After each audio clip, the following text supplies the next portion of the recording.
When I was a kid and I would fall out of my wheelchair, which happened more often than you might think, because all children, even those with disabilities, like to mess around and find out where the limits are. My father had a saying, "Cowboys don't cry."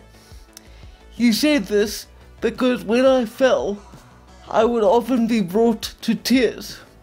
Not generally by the fall itself, but because one of the symptoms of cerebral palsy is that when the body suffers shock or stress, the muscles tend to go into extreme spasms, which can be very painful. Now, I have no doubt that many of this generation's young parents are horrified at the idea that my father encouraged a stoic attitude in me when I was still in the midst of early childhood, but I'm actually grateful for it. You see, life is tough, particularly for one such as myself. The quicker I learn that fact, the better I'd be able to deal with it. In recent years, though, there's been a steadily mounting attack on the very concept of masculinity itself.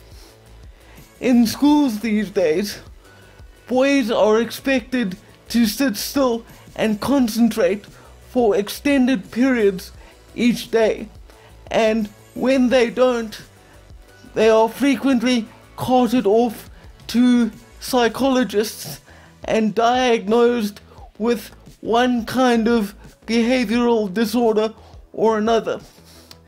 Now, I am in no way trying to claim that there are absolutely no boys with behavioral disorders that require treatment, but I feel that things like ADHD are far overdiagnosed in our current society. Another aspect which is being subtly undermined is the masculine desire to compete. It's not uncommon these days to find boys being taught to play games in which no score is kept. Why would you not keep score?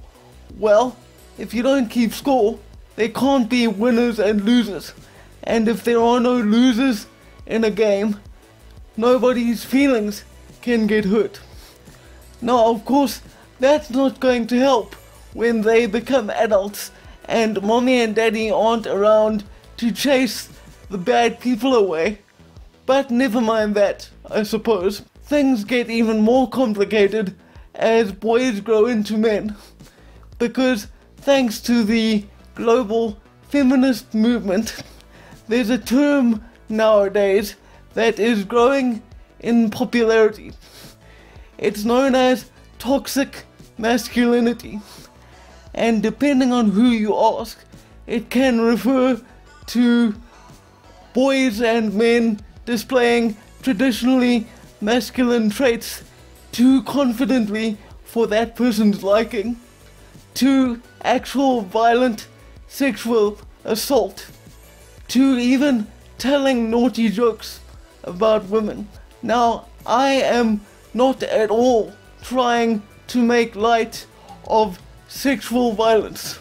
South Africa has a particularly horrendous track record as far as that is concerned with regard to the abuse of women and children. We are in fact listed as one of the most violent places in the entire world, so I would never try to discount or downplay the suffering of genuine victims.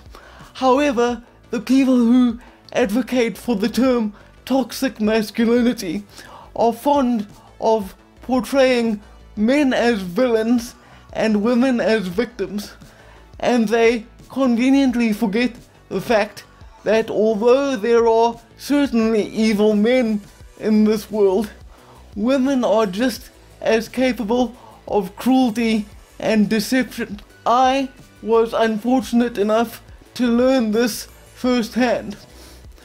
A number of years ago, I had my first and only intimate encounter with a woman. For a brief time, the relationship was wonderful, and it was the happiest I have ever been. Then one day, when she decided I was no longer useful for her purposes, she cut me out of her life and threatened to charge me with rape if I dared even contact her again. Now, even though I know that no sitting judge would ever have found me guilty, just the charge of rape in South Africa is enough to ruin a man's life. It does not matter that she was the one to initiate all sexual activity. The stigma of being an alleged rapist would have completely ruined my future. And that experience drove me dangerously close to suicide. To tell you the truth, even though a lot of time has passed since then, I've never been quite the same. So to sum up, I'll repeat what I said at the start of this video. Life is tough. There is, in fact, evil in the world. I just want to be perfectly clear that it is not confined to one gender. For now, farewell.